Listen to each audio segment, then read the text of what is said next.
à la deuxième, qui, là, on va un peu plus reprendre en profondeur la vie, celle du cabinet, parce qu'il est quand même bien installé depuis 30 ans, donc c'est génial. Donc là, c'est personnel. Où tout a commencé personnellement, où tu es né, voilà. Alors, on est là où je suis né. Okay. Je suis né à Toulon, mais j'ai toujours habité à Siffre. Okay. Et pour tout vous dire, là où je travaille, c'est là où mon grand-père travaillait. D'ailleurs, juste au rez-de-chaussée, c'était mon grand-père qui était cardiologue, donc qui était ici. Et mon père, au départ, lorsqu'il était jeune avocat, il travaillait sur Hyères. Okay. Il était installé à Hyères, il commençait sa profession, il était jeune avocat. Et il a commencé, comme moi, à avoir des clients personnels. Il était comme moi, collaborateur, au tout début.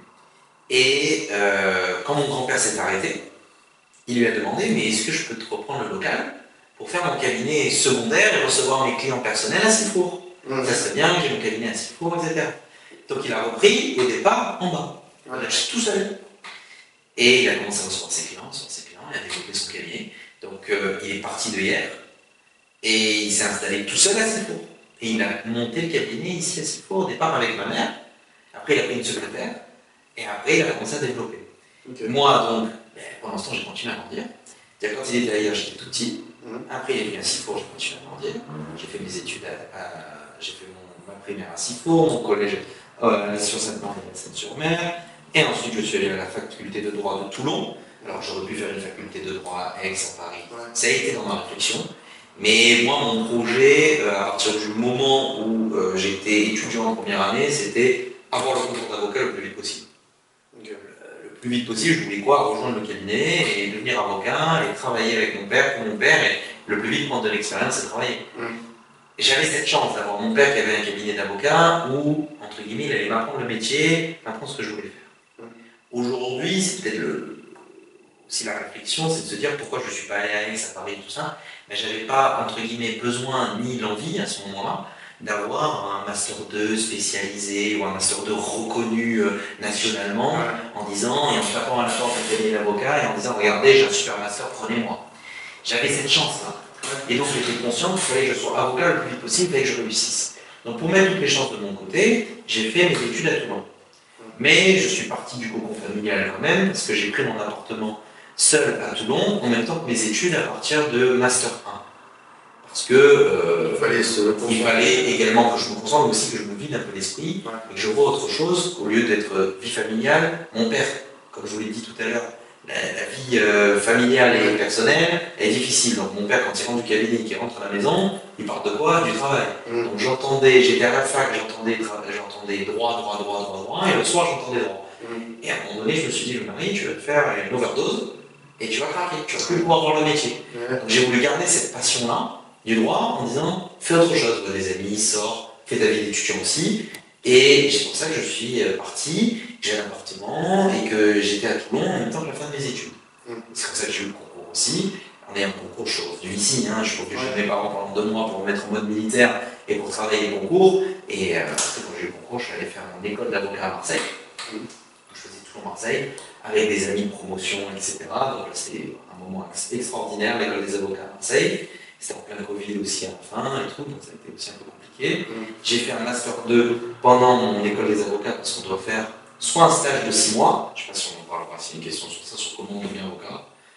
Ça peut l'être, je ne l'ai pas en tête, mais en tout cas, comment on le devient, il faut avoir minimum 4 ans d'études en droit, passer le concours, avoir le concours. Une fois qu'on a le concours, on va à l'école des avocats n'importe laquelle en France. Moi, j'ai pris l'école des avocats du Sud-Est, qui se situe à Marseille. Donc, je suis allé à Marseille, la formation se faisait à mon époque sur 2 ans. Maintenant, elle a changé la formation. Moi, à mon époque, c'était 6 mois d'école. Pendant 6 mois, j'étais à l'école des avocats. Donc, on refait du droit, on nous apprend la gestion d'un cabinet, on nous apprend à plaider, on a des cours de plaidoirie, des cours de gestion, plein de cours, autres que ceux de la fac pour nous personnaliser et encore mieux nous finaliser notre formation. Donc on a 6 mois d'école. Après ces 6 mois d'école, on a 6 mois de stage en cabinet, on a 6 mois, on doit faire un stage ailleurs que dans un cabinet d'avocat. Ne me demandez pas pourquoi. Pendant 6 mois, on doit faire autre chose dans un cabinet d'avocat. Expert comptable, service juridique en entreprise, notaire, ce qu'on veut, mais on n'a pas le droit d'être dans un cabinet d'avocat. Alors moi, à l'époque, c'était juste avant le Covid, et comme je n'avais pas de Master 2, que je voulais quand même travailler ici, je me suis inscrit au Master 2, parce que c'est la deuxième possibilité. Soit faire un stage ailleurs que dans un cabinet d'avocat, ou alors faire un Master. J'avais pas mon Master 2, j'ai finalisé ma formation en faisant un Master 2 à la faculté de droit de Toulon, contentieux judiciaire, comme ça j'ai repris toute l'actualité juridique des dernières procédures, et en étant à la fac, ça me laissait le temps de travailler également au cabinet. Donc j'ai fait ce choix-là, et après il fallait faire 6 mois également de stage au cabinet d'avocat. Et moi je suis arrivé à la période Covid, à la fin de mon Master 2, donc j'ai fini le Master 2 en visio et en distanciel, fini major d'ailleurs, le Master 2, et j'ai commencé à travailler ici avec mon père, on n'était que tous les deux. Donc, on avait des autorisations, on s'autorisait nous-mêmes à se déplacer pour aller travailler, donc on était tous les deux ici au cabinet, on travaillait. C'est vraiment là où j'ai vraiment appris aussi le fonctionnement du métier, le travail de secrétaire. Quand tout à l'heure on disait avocat chef d'entreprise, par exemple, c'est simple. Avocat, aujourd'hui, tous les avocats savent tout faire. Ils prennent leur ordinateur, ils sont souvent tout seuls. Nous, on a un secrétariat. Aujourd'hui, moi, je sais tout faire. Si demain, le secrétaire n'est pas là, avec mon père, on peut faire fonctionner le cabinet. On a des secrétaires parce qu'elles nous facilitent et ça nous permet d'aller beaucoup plus vite. Mais un avocat doit savoir tout faire. Répondre au téléphone, gérer les mails, taper à l'ordinateur, faire les recherches jurisprudentielles, faire les recherches de RPVA. On a énormément de choses avec la comptabilité et tout ça, et on sait tout faire. Grâce à cette période-là. Grâce à cette période-là, j'ai appris tout ça. J'ai appris tout ce qui est en dehors du travail d'avocat. Et après, évidemment, je me suis formé pendant 6 mois également ici sur le travail d'avocat. Et justement, pour revenir à l'école des avocats, quand du coup tu as ton diplôme de droit. C'est ça. On a ce qu'on appelle le CRFPA, c'est ce qu'on passe, le certificat d'aptitude à la profession d'avocat. C'est ce qu'on a à la fin. Attends, je ne me trompe pas. C'est le certificat d'aptitude, c'est le CAPA. C'est ça, c'est le CAPA. Et on a le CRFPA qui nous permet d'entrer dans l'école. D'abord, on a un concours, ça nous permet d'entrer à l'école. Et après la sortie de l'école, on a également un examen de fin. Et on en ressort avec le certificat d'aptitude à la profession d'avocat. Et avec ce certificat, tu peux aller t'inscrire dans n'importe quel barreau en France. Tu payes un droit d'inscription, tu vas avec le certificat d'aptitude, et soit tu trouves un contrat de collaboration, ou alors tu montes ta structure et tu dis je m'installe dans tel barreau, dans tel cabinet, et tout ça. Et c'est comme ça que tu deviens avocat inscrit. Tu es avocat inscrit au barreau de, moi barreau de Toulon, qui appartient au ressort d'une cour d'appel. Du coup, c'est excellent, c'est la cour d'appel d'Aix-en-Provence. Et c'est là où j'ai prêté serment. Quand on est avocat, on prête serment. Je prête serment d'exercer la fonction d'avocat avec, et là il y a 5 mots qui résument notre profession: dignité, conscience, indépendance, probité, humanité. Quand on disait quels sont les mots qui te suivent tous les jours, j'aurais pu te dire ces 5 mots-là. Et on a dignité, conscience, indépendance, probité, humanité. Sur la probité, on se rapproche de l'autre. On se rapproche beaucoup. C'est sur ces 5 mots qui résument, entre guillemets, comment tu dois exercer ta profession. Génial. Merci pour ces explications. Peut-être que ça en aidera plus d'un à peut-être aimer le métier. C'est aussi le but de ces interviews. En termes d'enfance, comment ça a été, est-ce que ça t'a amené à être avocat ou en plus, voilà, moi t'imagines, j'ai vécu jeune avec un père avocat. Donc j'étais baigné dedans, c'est-à-dire beaucoup d'amis de mon père étaient avocats, donc j'étais baigné complètement dedans, avec le foot en plus, donc j'étais baigné dedans aussi. Non, moi une enfance incroyable, j'ai manqué de rien, présente ma mère, s'occupait de moi, parce que j'étais tout petit, et après, lorsque j'ai grandi, que j'ai été en collège, elle a commencé donc à travailler au cabinet. Parce que ça y est, j'étais assez grand, elle avait besoin de s'occuper de moi à H24, et donc elle a commencé à travailler au cabinet, parce que mon père également eu besoin. En fait, c'était un moment de leur vie où lui il montait le cabinet ici, et donc elle avait une base de juriste, elle avait un master 2, master 1 de droit, donc elle a pu encore plus facilement l'aider en tant que secrétaire et juriste au sein du cabinet. Donc non, mais moi une enfance où j'ai très vite eu envie de faire ce métier-là, par passion. J'ai toujours, moi combien de fois on m'a fait des réflexions en classe, arrête de parler, arrête de bavarder, c'est pas possible, il ne fait que parler, ce sera un avocat. Sans savoir que mon père était avocat, mais on m'a fait la réflexion des centaines, des dizaines de fois. Ok. Est-ce que tu as lancé un petit business, peut-être avant tes études ou pendant tes études? Alors non.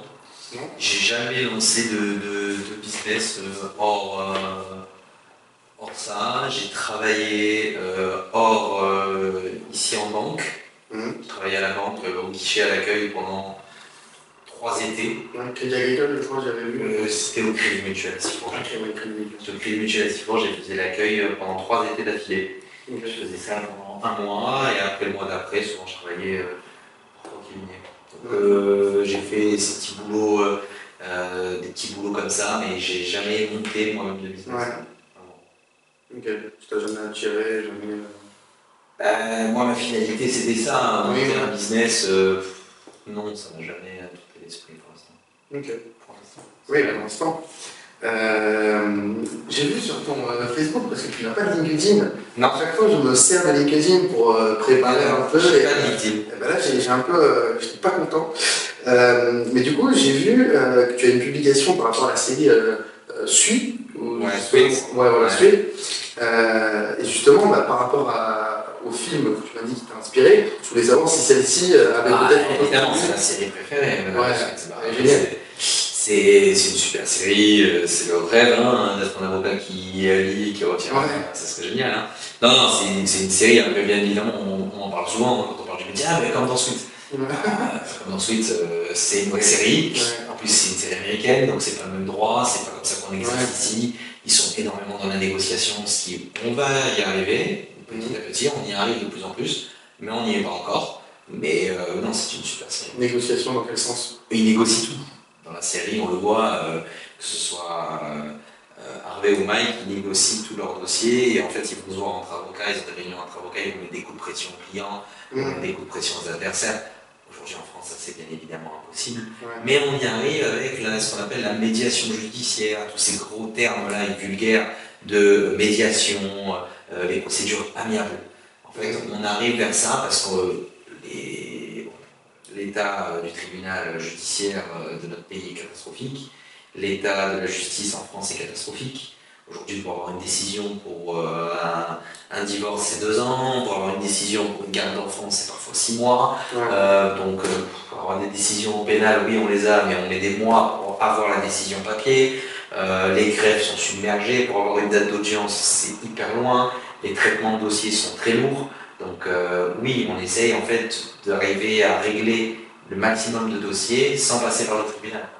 Sauf que les justiciables et les personnes au quotidien, eux, ce qu'ils veulent, c'est aller régler le problème. Parce qu'ils saisissent un avocat, souvent, c'est qu'ils n'ont pas pu régler le problème avant. Donc c'est parfois délicat.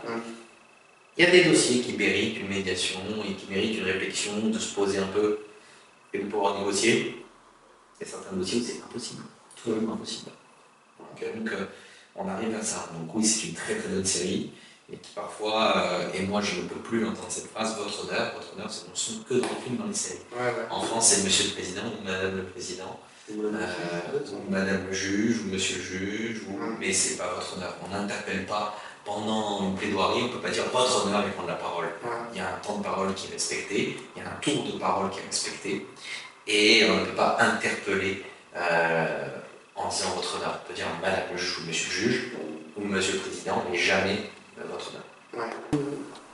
Est-ce qu'il y a des objections?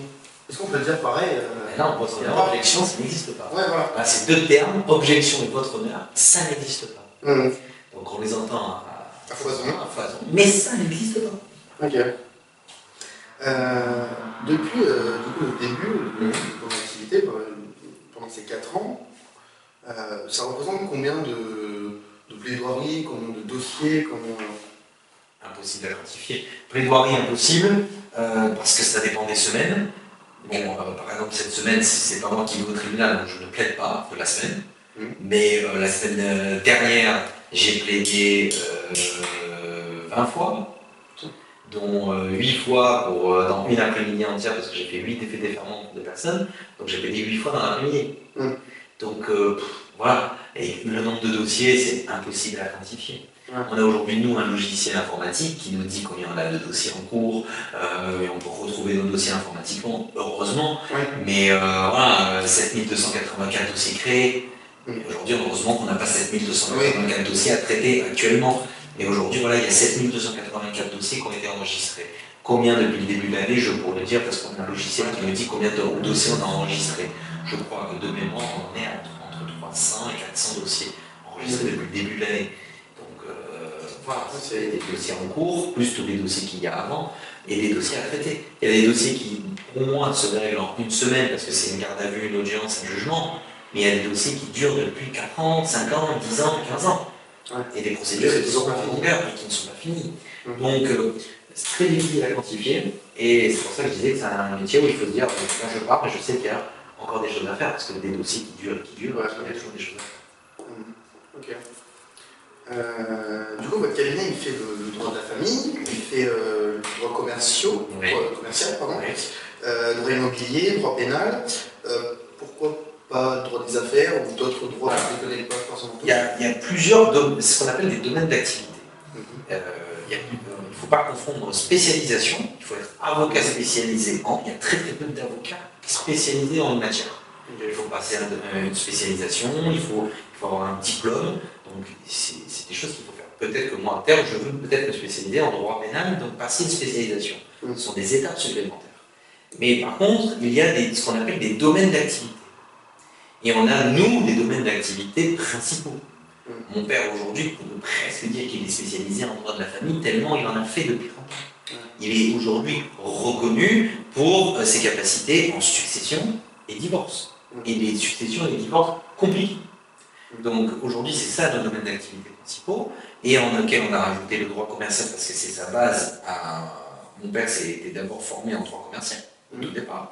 On fait également un peu de droit social, on fait du droit des contrats, on fait du droit immobilier, on va tout faire. Et moi, j'avais du droit pénal. Alors, et être bon partout, on peut tout faire, mais on aime dire que lorsque le dossier est trop complexe ou spécialisé dans une matière que nous ne maîtrisons pas, comme le droit des affaires, eh bien, on donne les coordonnées d'un confrère qui est spécialisé dans ce domaine-là. Et mon père a travaillé hier avec un avocat qui est spécialisé dans le droit des affaires. Donc, on connaît très bien, et vers qui on envoie nos clients qui ont une demande spécialisée en droit des affaires très pointue, on envoie notre confrère qui est particulièrement spécialisé. Donc, lui, il est spécialisé en droit des affaires. Donc, c'est un domaine qui est extrêmement difficile, et comme je vous l'ai dit, on engage notre responsabilité sur tous les actes qu'on fait.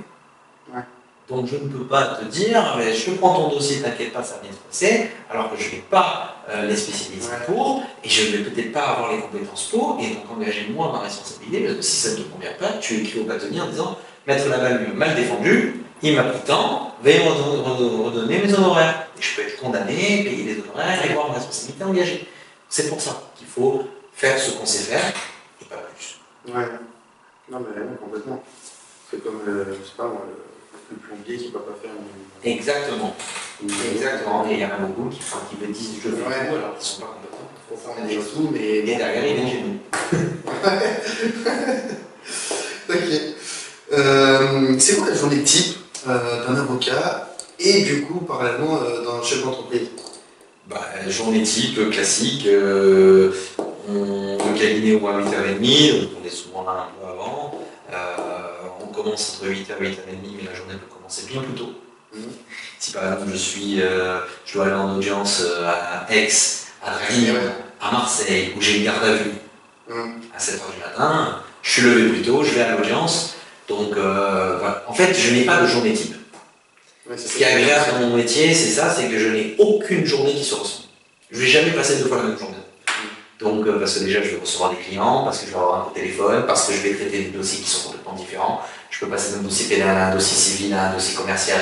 Donc, je peux faire de tout dans une journée. Donc, c'est ça aussi qui est intellectuellement intéressant. Mais la journée type, voilà, on commence, on peut avoir. Donc, j'appelle ça soit des journées cabinet, soit des journées audience. Des journées d'audience, on est sur la route, on va à l'audience, on va au palais, il y a la vie de palais aussi qui rentre en compte, on a des démarches palais à faire, donc on peut aller voir des juges, déposer des lettres et des courriers qu'on écrit à des juges ou à des services du tribunal, ensuite on va plaider, ou alors pas plaider, on a des audiences qu'on appelle des audiences de renvoi, des audiences de procédure, des audiences autres, donc on a des audiences devant différentes juridictions. C'est juste avec l'avocat. Exactement, il y a juste le juge et les avocats, et on dit bon, bah, ce dossier n'est pas prêt, veuillez le renvoyer à une prochaine audience. Donc là, on a une nouvelle date de renvoi, mais c'est quand même une audience. Nous, on est obligé d'être présent. On a un pouvoir de représentation du client. Donc on représente le client, on prend la date d'audience, après on rentre ici et on dit au client voilà, votre dossier a été renvoyé où. Et bien, c'est du temps passé en fait. Donc on va à l'audience, on peut avoir plusieurs audiences le même jour, devant plusieurs tribunaux différents. Par exemple, une journée où j'ai une audience devant le tribunal correctionnel qui commence à 13h30, je commence à 13h30, mais mon dossier peut être appelé à 15h ou à 18h. Et le temps que je le plaide et que j'ai délibéré, je peux finir à 20h, 21h. Donc, je n'ai pas de journée type. J'ai des journées classiques, cabinet, rendez-vous, les mails, les traitements de dossiers, ça oui, c'est tous les jours. Sauf quand j'ai une journée d'audience et que je passe ma journée au palais et que parfois je ne reviens même pas au cabinet. Donc en fait, c'est toujours de la gestion, mais on n'a pas de semaine ou de journée type. Mais on tourne toujours autour, en fait, d'une partie au cabinet et d'une partie au palais. Voilà, le métier d'avocat est entre les deux. Et aussi dans sa voiture. On traite avec les clients, on passe du temps, on prépare nos dossiers, on prépare nos plaidoiries, on travaille beaucoup dans la voiture aussi. C'est facturé le temps de trajet justement au client? Ah oui. C'est quoi la tarification? Il y a même des avocats, alors ça s'appelle les frais de déplacement, donc les indemnités kilométriques. Par exemple, il y a des avocats qui. Ça dépend en fait du forfait qu'on fait au client. Il y a le forfait au temps passé, on peut être aussi sur un forfait clairement en disant telle procédure en tel endroit, ça coûte tant. Mais il y a des avocats qui facturent, par exemple, un rendez-vous téléphonique. Nous, on a un logiciel, si je passe un coup de téléphone, c'est calculé, en fonction de mon taux horaire, ça calcule combien je dois facturer la personne, parce que j'ai passé 5 minutes au téléphone. Nous, on ne le fait pas. On ne le fait pas parce qu'on n'est pas dans cette politique-là. Il y a des cabinets qui sont tellement harcelés téléphoniquement qu'on met ça en place. Le traitement de dossier, dès qu'on est sur un dossier, on a un chronomètre qui part. Et dès qu'on s'arrête dans le dossier, qu'on sort du dossier, le chronomètre s'arrête. Et donc on peut facturer au temps passé sur le dossier. C'est comme ça aussi qu'il y a un cabinet qui fonctionne. Mais bon, comment vous voulez que je fasse ça? Je suis en train de travailler sur les conclusions. Je suis appelé par un client, je réponds à notre client, le chronomètre continue à tourner. Derrière, je suis appelé sur mon portable. Derrière, j'ai un truc à faire à signer, je signe et je facture les 3 heures que j'ai passées alors que j'ai peut-être passé 30 minutes. C'est très difficile à quantifier. C'est pour ça que les temps de trajet, on peut les mettre, parce que par exemple, si je dois aller plaider à Aix pour un dossier, ben, c'est temps de déplacement aller-retour à Aix qui coûte tant. Si on peut facturer un client, ça rentre souvent en compte dans le forfait qu'on fait au client. Parce que c'est nous. En fait, il faut prendre en considération, et pour toute chef d'entreprise, c'est pareil, c'est qu'on vend du temps aux gens. En fait, on est spécialisé en faire un métier, on vend du temps. Le temps que je passe avec toi, là, le temps que je passe, c'est le temps que j'aurais pu passer à faire un dossier, à recevoir un client et que j'aurais pu facturer, avoir un honoraire. Donc lorsque je passe un temps pour me déplacer pour quelqu'un, je suis obligé de lui facturer parce que pendant ce temps-là, je n'ai pas pu avancer les autres dossiers de mon cabinet. Voilà. On vend du temps. Et on attend énormément. Je vous ai payé tout à l'heure en audience, je payais être à 13h30 et finir à 20h pour un dossier. Et je peux pas faire autrement, parce qu'il y a d'autres dossiers en cause, etc. Donc je prends mon ordinateur et tout ça pour essayer de travailler, pour essayer de rentabiliser le temps. Mais c'est souvent la perte de temps. Et pourquoi le juge il dit pas, bon il y a tant de dossiers avant vous, vous passez à telle heure, parce qu'il ne peut pas quantifier. Parce qu'un dossier, par exemple, qui est au vu de sa grosseur, on dit bon, il va prendre 45 minutes. Ben, il suffit qu'il y ait un avocat qui ait décidé de plaider pendant une demi-heure le dossier, ben, il va durer plus longtemps. Ou alors une personne qui parle. Pour la couper ou pour lui dire monsieur c'est bon, vous avez fini de vous expliquer, et s'il a envie de parler, il parle.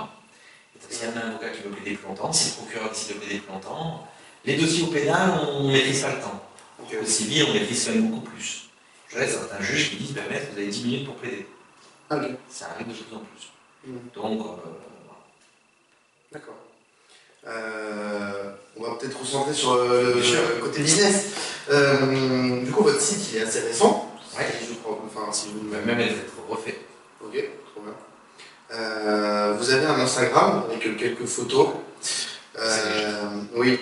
Et donc, on en a parlé tout à l'heure, mais du coup, pourquoi Vous n'avez pas forcément peut-être un blog ou, Alors, le blog, clairement, c'est parce qu'on n'a pas le temps. Okay.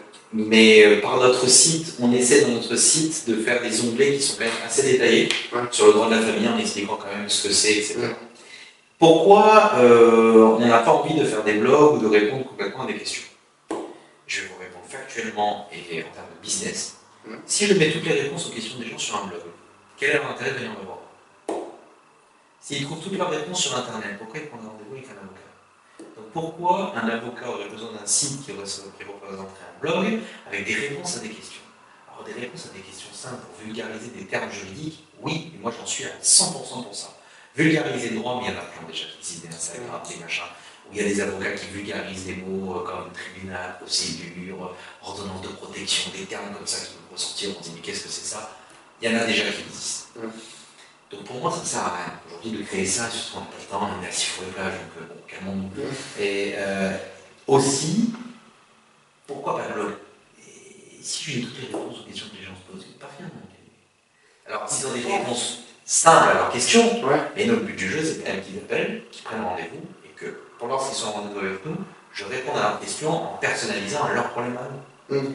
Donc pour moi le blog, il y a tellement de choses qu'on trouve sur internet, que le blog ne vient pas avoir sa valeur. C'est pour ça qu'on a fait un site qui est assez détaillé sur ce qu'on fait et qui explique. Moi, par exemple, la page pénale, j'ai essayé de la vulgariser au plus possible sur la garde à vue, qu'est-ce que c'est, qu'est-ce que ça peut représenter, à quel moment on a besoin d'un avocat. Parce qu'il y a certaines personnes qui ne savent pas qu'on a le droit à un avocat dès la première heure de garde à vue. Et donc, j'essaie de le mettre en gros plan, en mettant mon numéro de téléphone à côté, pour que les gens se disent « je suis en garde à vue, je pense à mettre à la bonne ». Donc c'est un mécanisme qu'il faut mettre en place, que j'essaie de vulgariser par le site internet, que je vais encore travailler là, en changeant de nouveau le site internet, en le mettant encore plus gros, en faisant une case. Donc je travaille ça plutôt sur la côté. Et en fait, sur le côté, on répond à des questions, quand même, qui peuvent se poser, sur à quoi il sert l'avocat, et comment on y répond. Mais le blog, il y en a beaucoup qui existent. Il y a beaucoup d'avocats qui font des blogs. Et moi, parfois, je fais des recherches et je vais sur des blogs d'avocats. Parce qu'il y en a qui répondent à beaucoup de questions. Donc on pourrait faire, mais ça prend beaucoup de temps et c'est pas ce qu'on vise. Oui, moi j'ai pensé à ça dans le sens où y a des gens qui font des vidéos YouTube sur le sport et qui me filment. Je mets ça sur la cuisine. Non, aucun problème. Oui, dans le sens où il y a des gens qui vendent des formations pour le sport, mais qui d'un autre côté font des vidéos de sport toutes les semaines. Pourquoi également il y a des avocats qui font des formations? Moi, je suis obligé de me former. Je dois me former pendant 24 heures sur l'année. Voilà. En tant que jeune avocat, lorsqu'on est inscrit sur les listes, on doit faire au moins 10 heures de formation en droit pénal. Pendant combien de temps du coup? Sur l'année. En un an, je dois me former. Je dois faire 10 heures minimum de formation en droit pénal. Donc il en existe plein qui sont dispensés par des avocats plus expérimentés ou par des gens qui peuvent faire des formations en droit pénal, des juges, des anciens juges, il y a plein de personnes qui font des formations. Donc, je dois me former moi je leader. Donc oui, on peut faire des formations, etc. et même dispenser des formations ensuite. Il y a même des avocats qui sont profs à la faculté de droit. Voilà. Donc c'est aussi le pendant de la formation, etc. Donc, moi peut-être qu'un jour je serai peut-être prof à la faculté pour les étudiants en télé. C'est peut-être quelque chose qui pourrait me plaire et à laquelle je pourrais faire. Donc j'y réfléchis en ce moment à ça. Donc c'est une possibilité. Mais il faut déjà aussi que je continue à me former. Et avoir peut-être une certaine légitimité. Exactement. Ok.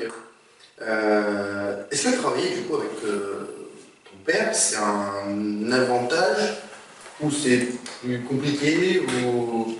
Bon, la phrase classique, hein, avantage-inconvénient. Avantage évident, on a en plus une proximité importante, donc ça facilite beaucoup de choses. L'exemple basique, là j'ai un dossier que je dois faire, je me pose des questions, est-ce que je devrais faire ça? Je suis descendu, j'en ai parlé pendant 5 minutes avec lui, poum poum, il a trouvé un dossier qui correspond pratiquement et il m'a sorti l'exemple.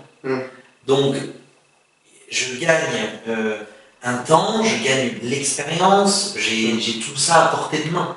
Et ça, c'est quelque chose, c'est un avantage incroyable sur tellement de choses. Il m'a appris une certaine rigueur en termes de comptabilité, avoir des réflexes, avoir des trucs qu'un jeune avocat qui se met tout seul et qui n'a pas ce mentor ou cette personne qui peut lui apprendre les ficelles du métier, et j'ai eu accès à des ficelles du métier beaucoup plus rapidement. Donc j'ai pris en maturité et en compréhension du métier plus rapidement. Donc ça, c'est des avantages. Les inconvénients, comme dans la famille, quand on travaille en famille, on se dit les choses d'une manière qu'on ne dirait pas dans un cadre professionnel. Donc lorsque les choses vont bien, ça va, mais lorsque les choses ne vont pas, on les dit avec plus de force que si on disait un employé. Donc parfois les discussions sont un peu houleuses, ou alors ça part plus facilement au clash. Donc ça, c'est toujours les inconvénients. En plus, il y a ma mère qui travaille également avec nous, donc ça peut parfois être un peu lourd là-dessus. Mais c'est aussi notre force. C'est notre force, c'est qu'on se dit les choses et que parfois ça ne va pas bien, mais que quand ça ne va pas, on est un peu plus soudés et on sait répondre présent. Et il y a aussi cet esprit familial dans le cabinet, puisque les secrétaires, il y en a une que je connais depuis que je suis tout petit, et une autre qui est là depuis des années. Donc on a une ambiance familiale qu'on essaie aussi de créer. On a des rendez-vous, on se fait des rendez-vous cabinet, on a des repas cabinet, on essaie de faire des activités cabinet pour essayer de cultiver cette ambiance de groupe au sein du cabinet. C'est ce qu'il faut, de toute façon, maintenant il y a de plus en plus d'entreprises. Il y a de plus en plus d'entreprises qui font ça, et nous on essaye de véhiculer ça par la bonne ambiance au travail, parce que c'est trop important. Dans la même dynamique, j'ai vu que tu es, et même tu m'avais dit la dernière fois, que tu es très engagé envers les jeunes. Est-ce que tu pourrais un peu nous parler de ça? Comment tu es amené à en arriver là? Je suis encore pour quelques mois élu représentant des jeunes du barreau de Toulon. Qu'est-ce que ça veut dire? Ça veut dire que, en fait, je représente les avocats au barreau de Toulon qui ont moins de 5 ans, j'essaie de vous vulgariser, 5 ans d'expérience. Ça veut dire les avocats qui ont 50 barres. Si je vous dis ça, ça ne veut rien dire. Ce sont les avocats qui ont moins de 5 ans d'exercice. C'est ce qu'on appelle le jeune barreau. Ce sont les jeunes du barreau de Toulon. Mais moi, j'ai été élu et je représente ces jeunes au Conseil de l'Ordre. Au Conseil de l'Ordre, c'est là où se réunit le bâtonnier, celui qui est le chef des avocats du barreau de Toulon. Aujourd'hui, le bâtonnier, M. Ferry, bâtonnier Ferry. Et après, il y a des élus au Conseil de l'Ordre. Et ces élus au Conseil de l'Ordre, on prend les décisions sur toutes les problématiques que peuvent avoir les avocats du barreau de Toulon, les problématiques du tribunal judiciaire de Toulon, les problématiques dans l'exercice de certains avocats qui peuvent avoir des problèmes, qui peuvent rencontrer des difficultés. Par exemple, on a parlé tout à l'heure du site internet. Si un avocat a un site internet où il dit, par exemple, demain je fais mon site internet, je le change, et je dis, je suis spécialisé en droit pénal, spécialisé en droit de la famille. Je vais passer devant le Conseil de l'Ordre en disant, maître, vous avez écrit que vous êtes spécialisé, vous n'avez pas la spécialisation, vous ne l'avez pas démontré, donc votre site internet doit être enlevé. Et le Conseil de l'Ordre sert à ça. Je vous ai vulgarisé un problème, et les sanctions disciplinaires qui sont prises sur certains confrères ou autre chose. Si vous n'êtes pas content du service d'un avocat, vous écrivez au bâtonnier, ça se décide là-dessus au Conseil de l'Ordre. Et donc moi, je représente les jeunes, je ne vote pas lors du Conseil de l'Ordre, mais je suis là pour porter en fait les difficultés, la parole des jeunes qui ont 50 barres et qui peuvent avoir des difficultés dans l'exercice de leur fonction. Tu es un peu le délégué des... C'est entre guillemets le délégué des jeunes, le délégué de classe. Moi, je suis le délégué des jeunes du barreau, on est 4 élus. Et donc là, avec ma consoeur, on a fait nos 2 ans. Et donc là, il y a 2 nouveaux avocats et peut-être un collaborateur Morvan qui veut peut-être se présenter et représenter également les jeunes pendant 2 ans. Et donc moi, je me suis un peu plus inscrit dans ça. J'essaie de faire des soirées que pour les jeunes avocats du barreau de Toulon. On va dans des lieux de Toulon, on se retrouve entre jeunes avocats pour échanger sur la profession, pour pouvoir se livrer un peu sur les difficultés et parler en fait, créer un peu une communauté, une ambiance en tant que jeunes avocats, parce qu'on va se suivre en fait pendant des années. On va exercer la même profession en principe, en moyenne, on est entre 15 et 30 ans. Mais aujourd'hui, il y a de plus en plus qui arrêtent dès le début, plutôt parce qu'ils n'y arrivent pas. C'est un métier qui est très difficile à exercer, et donc il y en a de plus en plus qui arrêtent dans les premières années.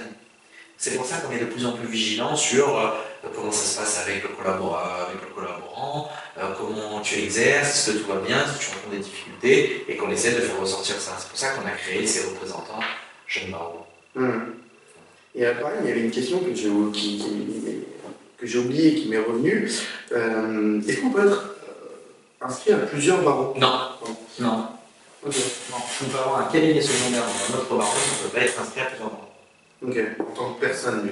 En tant qu'avocat, on est inscrit à un barreau qui ressort d'une cour d'appel. On peut avoir un cabinet secondaire, on ne peut pas être avocat titulaire dans un cabinet et avocat aussi ailleurs. C'est-à-dire aller être avocat à Paris, être avocat à Marseille. Aussi, ou être avocat à Marseille, avocat à Toulon. Il faut se désinscrire. Dés'inscrire et s'inscrire. Okay. C'est pour ça que l'inscription à un barreau coûte de l'argent. Oui, on ne peut pas faire ça tous les week-ends. Et pareil, il y a une durée limitée, ou du coup c'est On peut être inscrit au barreau de Toulon. Et même lorsqu'on arrête, on peut demander d'être avocat honoraire pour continuer à être inscrit au barreau de Toulon en tant qu'avocat honoraire. On n'exerce plus, mais on a été avocat au barreau de Toulon, on a quand même notre honneur. Pour continuer à être inscrit. Ok.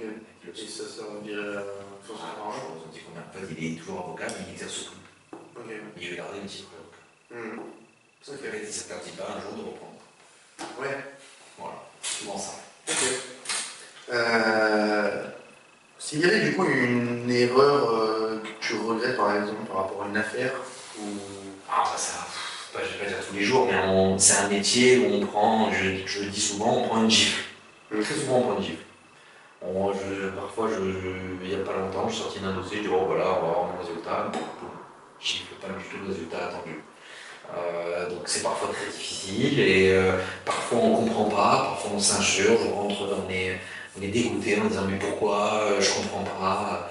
Très souvent, mon père il rentre d'audience, il dit je ne veux plus aller au palais. J'ai trop attendu, les juges ils rendent des décisions que je ne comprends pas, j'en ai marre. Ça m'a fait des retours, parce que cette adrénaline, cette addiction, on en vit, on en a besoin. Donc oui, très souvent, il faut jamais se croire arriver. C'est un métier où à tout moment on prend une gifle. Le pire, c'est de se dire ah, c'est bon, je maîtrise tout, je suis à l'aise, je n'ai pas besoin de lire, je connais le dossier, là on saute. Et c'est là où on prend une gifle. Il faut toujours être attentif, il y a toujours un moment donné où il peut se passer quelque chose. Donc on prend tout le temps mauvais résultats et on peut en avoir bien évidemment de très bons. Dupond-Moretti, à la période où il était avocat, où il était excellent et où il était surnommé acquittator, il n'avait pas que des acquittements. Qu'est-ce que veut dire acquittement? C'est un procès aux assises où la personne n'est pas condamnée. Donc, ce qu'on vous a parlé au tout début. Bon, il était surnommé acquittator parce qu'en fait, il choisissait ses dossiers. Il n'allait pas tous les plaider. Les dossiers de ses cabinets où il perdait, il envoyait un collaborateur ou une personne. Et lui, il prenait les dossiers où il y avait une chance d'être acquitté, et par contre, chaque fois, il obtenait l'acquittement. C'est pour ça qu'à un moment donné, il a eu le surnom de l'acquittator. Mais il y a aussi des moments où il a été condamné. Tout le monde, le meilleur avocat du monde, ne peut pas vous faire passer un dossier. Un meilleur avocat du monde ne fera pas passer un coupable pour un non coupable. S'il y a tous les éléments contre lui, il va par contre, un bon avocat va diminuer sa peine, va travailler la peine, va faire qu'il n'ira pas en prison. Là, ça oui, c'est le travail d'un avocat.